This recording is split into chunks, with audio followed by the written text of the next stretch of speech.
Hello guys, welcome back to my channel. இன்னைக்கு நம்ம சேனல்ல கிறிஸ்பியான கோவக்காய் ஃப்ரை பண்ண போறோம். அது பார்க்கிறதுக்கு முன்னாடி நம்ம சேனலை மறக்காம Subscribe பண்ணிடுங்க. பக்கத்துல இருக்க பெல் ஐகானையும் தட்டி விட்டுருங்க. அப்பதான் நான் போடுற வீடியோஸ் எல்லாம் உங்களுக்கு நோட்டிஃபிகேஷன்ஸா வரும்.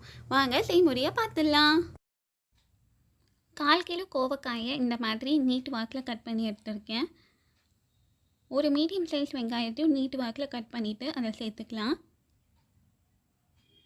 வெங்காயம் சேர்த்துட்டு 1 டீஸ்பூன் தனி மிளகாய் தூள், ஒரு 1 டீஸ்பூன் உப்பு சேர்த்துட்டு நல்லா கலந்து விடுங்க.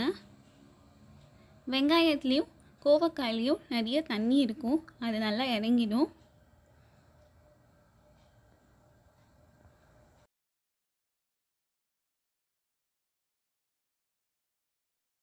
நல்லா கலந்து விட்டுட்டு ஒரு 5 நிமிஷம் அப்படியே விட்டுடலாம்.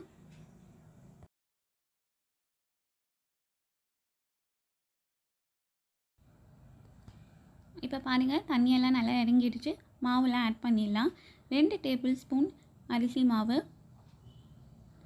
2 டேபிள் ஸ்பூன் சோள மாவு, 1 டேபிள் ஸ்பூன் கடலை மாவு சேர்த்துட்டு நல்லா பிசைஞ்சு விட்டுடலாம். நீங்கள் தண்ணியே சேர்க்க வேண்டாம், கோவக்காயிலையும் வெங்காயிலையும் இறங்கின தண்ணியே போதும் இதுக்கு.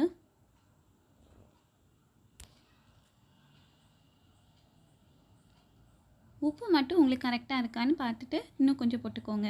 அதே மாதிரி இஞ்சி பூண்டு பேஸ்ட்டு ஆப்ஷனல் தான், உங்களுக்கு வேணுன்னா போட்டுக்கலாம். இப்போ வானால எண்ணெய் கொஞ்சமாக ஊற்றிட்டு எண்ணெய் நல்லா சூடாயிட்டக்கப்புறம் கோவக்காவை எல்லாம் சேர்த்துடலாம். கொஞ்சம் கொஞ்சமாக சேர்த்து நம்ம ஃப்ரை பண்ண ஆரம்பிச்சிடலாம். பாருங்கள், மசாலா கூட பைண்ட் ஆகி கோவக்காய் சூப்பராக கிறிஸ்பியாக ஃப்ரை ஆகிட்டுருக்கு.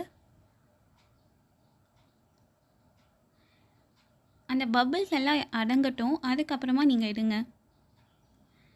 பபிள்ஸ்லாம் அடங்கியாச்சு, கோவக்காய் ரெடி ஆகிடுச்சு. இதே மாதிரி எல்லாத்தையும் போட்டு எடுத்துகிட்டு வந்துடுறேன்.